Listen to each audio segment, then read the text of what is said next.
अब एक हाथ में लोटा जल का।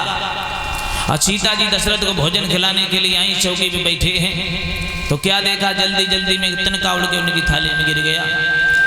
और जब तिनका थाली में गिर गया तो सीता जी सोचने लगी पहली बार भोजन खिलाने जा रहे हैं,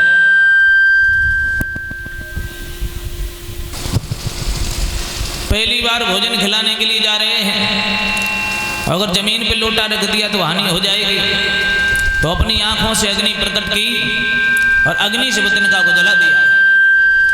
और जब तिनका को जलाया, तिनका जल गया। दशरथ जी देख रहे हैं। सीता जी जब पास में गई हैं और सीता जी जब पास में आई तो दशरथ ने कहा बेटी इतना टाइम कहाँ लग गया। तो सीता जी ने कहा प्रभु पिताश्री भोजन में तिनका पड़ गया था। तिनका कहाँ चला गया? बोले जला दिया। कैसे? बोले आंखों की नेत्र ज्योति से अग्नि प्रकट की, तिनका जल गया। दशरथ जी सीधी चिंता में पड़ गए। वाह भाई वाह, ये इतनी बड़ी पतिव्रता है, इसकी आंखों से शक्ति निकलती है। भगवान को हमारे लड़का राम से नहीं को झगड़ा होगा, हमको सीता गुस्सा होगी बेमतलब में मोड़ लगा और मारो जाइए, पता नहीं कब जला दे सीता।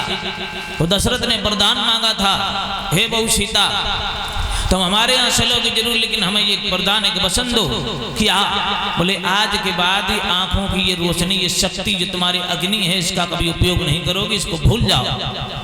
तो सीता ने कहा था ठीक है पिताजी, जब तक जिंदा रहूंगी अपनी आंखों की पावर को कभी दिखाऊंगी नहीं, आंखों की यानी कि जो अग्नि है उसको समाप्त कर दूंगी।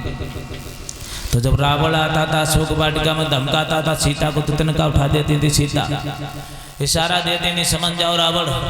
अगर दशरथ पिता ने ये वचन न मांग लिया होता तो तिनका की भांति तुम्हें भी पल भर में जला के राख कर देती, लेकिन रावण नहीं समझ पाता था। बोले गोविंद भगवान की। आओ सीधे देखते हैं राम का विवाह हो गया।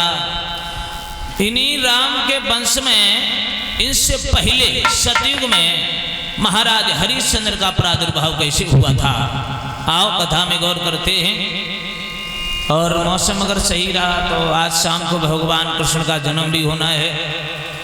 तो निवेदन है सभी ग्रामवासी क्षेत्रवासियों से, संध्या को भगवान कन्हैया का जन्म होगा तो भारी से भारी संख्या में पधारे। मौसम तो साथ नहीं दे रहा है, लेकिन कृपा होगी, कोशिश करेंगे। तो आओ देखते हैं इन्हीं के वंश में इनसे पहले सत्यवादी महाराज हरिश्चंद्र का जन्म कैसे हुआ था। ये त्रिशंकु के पुत्र थे महाराज हरिश्चंद्र, इनका नाम पहले सत्यव्रत था।